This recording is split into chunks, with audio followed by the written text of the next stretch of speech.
Okay, so here we have a review for Blott's 10mm laser cut buildings. I should preface this with saying this is the current model, and I have spoken to Blott's and they are looking to redo the range in the very near future. I had a lot of feedback on these things, so I sent it in and they said we pretty much agree with everything you said. We're looking to retool the kit at the moment, and in the very near future we'll have another product out like this. So if the new product is out at this point where you're watching this, there will be an annotation somewhere on the screen to say, hey, come look at this one instead. But this is the I guess 2014 model, because they said these have been done sort of 4 years ago, and this is 2018 being reviewed. So first thing to look at is this is a 10mm laser cut building, and this comes from the Art Deco range of buildings from their Cityscape, and I've been looking for good 144 scale buildings for a long time now. It's a scale not often used, and this turned out to be pretty nicely what I was looking for. The price at this point is £8, about $10–12, so extremely cheap. And while they are cheap, the quality is not bad. I was going to say not skimped on. Skimped, something like that. Anyway, it's not bad. To look at the buildings first, it comes on a flat sprue. You can see part of here, and there's usually two small connection parts. So you can see in there, two very small connection parts. You clip those off and it just bends out. I had one or two issues where the wood did slightly pull, but it wasn't a really big concern. I wasn't worried about breaking into pieces. I took them out. They come out pretty solid. So the construction of each of these is the same. You have the side panels here, where you have the light ones on this side, you can see are on this piece, and the dark ones on the side piece. You glue them together and you have a triangle piece for support, and they all go together the exact same way. Actually, all the sides do. The roof's actually slightly different, and I do actually prefer the roof. So the issue with the way the construction is, as you can see here in the shop doorway, this is the shop model, because I like the detail for the windows here. You see the pegs there do actually block those windows. You would need to trim those back, or you have slightly annoying ledges over the top of them there. And if you're building a wargaming table, not an issue, no one really cares, no one's looking in the windows of the shops. If you're building a diorama, people do start to care. So construction wise, the second layer, it's all multi-layered, you can glue this together, these use wooden slats to support. Let's put them together, and there you go. Now these you have to glue in yourself, and you could replace these with your own smaller sections, but I want to build this at base, base value basically. And the issue with these supports is if you're not careful, they can block the windows that are supposed to be supporting under. I think this one is it. I'm not sure which one it is, but one of them does block the windows in some fashion. That's the way it is. When you put it in this way, the extra height, this bit there is a bit smaller than the wooden panel coming down, so it has to cover one of the windows slightly, which is a bit frustrating. So that is an issue with the kit as well, but I have spoke to Blott's. They are saying this is going to be fixed. They're going to use much smaller pegs. They're much more experienced now, so the future model is going to fix these defects. So on to the next part of the construction. This is the roof, and I really like the ceiling. It's absolutely amazing. The issue here is these pegs still coming down, which block some of the windows. But itself this is a solid piece, and then you just glue these supports on. You can see the connection points there and there, and you just glue each side on, and it went together like a dream. These ones I had slight issues getting these pegs in sometimes. This absolutely flawless, not a single complaint. So when you can then stick it all together and you get the building, and this is a 3x2, and it's decent size. It does come with additional details. You get these fronts here, which are supposed to cover the shop sides, and the side panels here.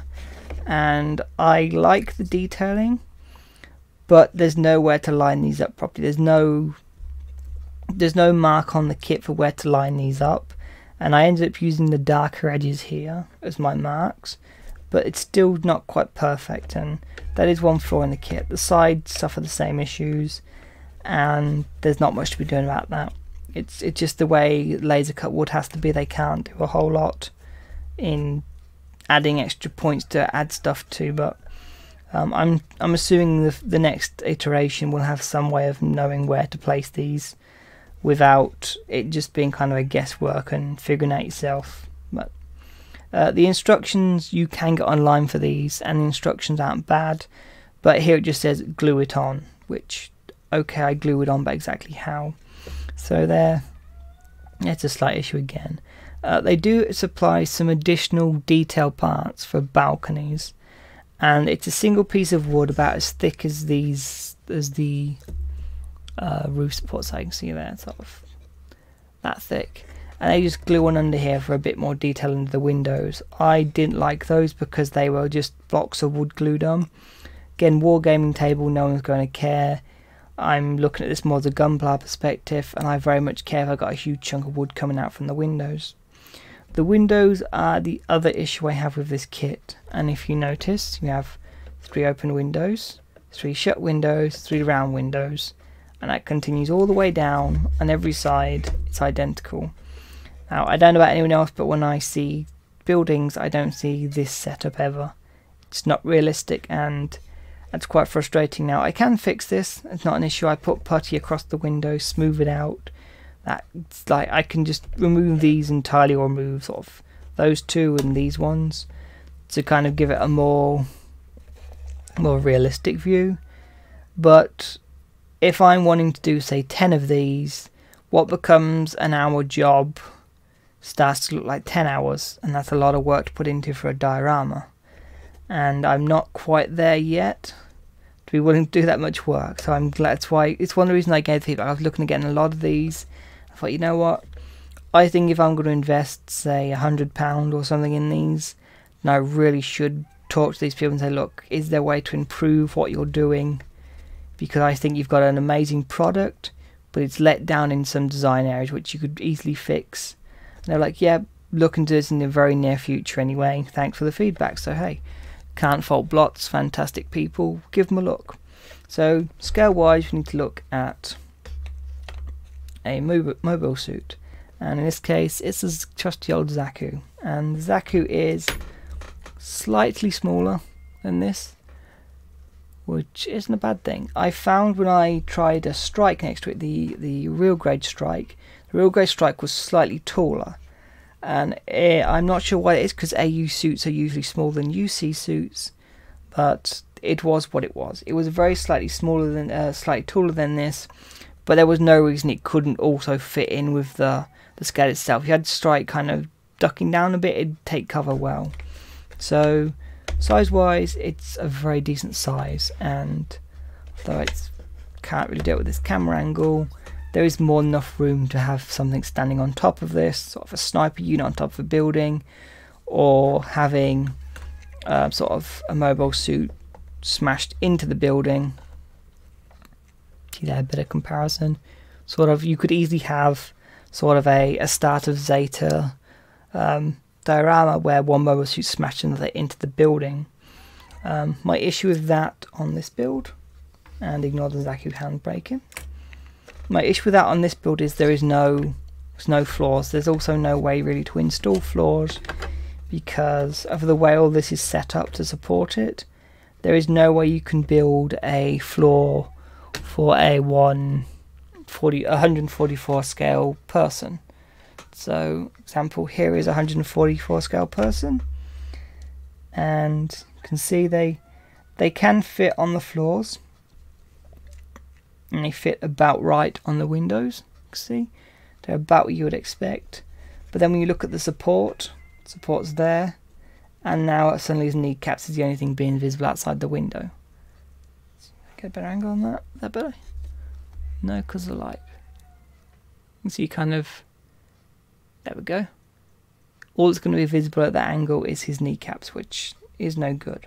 Fortunately, Blots did say that they are going to, on the second iteration, they are putting in a floor panel for all they'll be able to do. Each individual floor will have its own panel floor if you want it. So I don't know how much it's going to up the cost, but it's definitely worth it if you're building a diorama with where you want some internal details, like I said, the Zeta example before, which is something I'm looking at probably doing. So I was really happy with that. So as these are now, would I recommend them? Yes, but with a but. I would recommend these if you're looking for some cheap terrain to throw together, or you're willing to put some work into making it something exceptional. And by exceptional I mean you're going to invest maybe 4 to 5 hours internal detailing them, adding stuff in the bottom of the shops, that kind of thing. I have no issue with them in that fashion. Would I recommend these for a diorama you're just wanting to throw together? Like I've got an idea in my head, I just want to grab this cheap kit, stick it on here and be done. Sort of like a sniper sitting on the building kind of thing. For that I wouldn't recommend it. With the caveat of this is the first version. Version 2 may be absolutely perfect for that. But as it stands now, probably not. There's a lot of work to do to make this display quality. And while version 2 will also need sort of guttering adding maybe, and maybe in a fire escape sort of thing, I think what's here is good for what it's designed for, which is 10mm wargaming, and they do a 15mm size one, which is that's Flames of War scale, but it's also 1:100 scale. So if you're looking for master grade stuff, they've got a lot of master grade scale buildings which are quite significantly bigger than this. And while they may suffer some of the same issues in sort of window placement, they also have newer models in that scale range which don't have the same issue. They have a really nice skyscraper with sort of window ledges covered coming down, but these windows here, so there's much less windows, and it looks fantastic. I can't really explain how it is, but it's worth looking at. So for master grade, what they have available now is already good enough for dioramas. You'll still need to do a bit of detailing up here and there, like sort of window ledges if that's what you want, and that suits the style of the building like this one would, and sort of internal detail on the shops. So yes, master grade, it's there for dioramas. For 144 scale, it's on the back burner until the new line's released. But if I was building a 10mm table for wargaming, I would happily pick up a bunch of these and paint them up. The wood should take paint easily. I've seen lots of people paint laser cut wood before.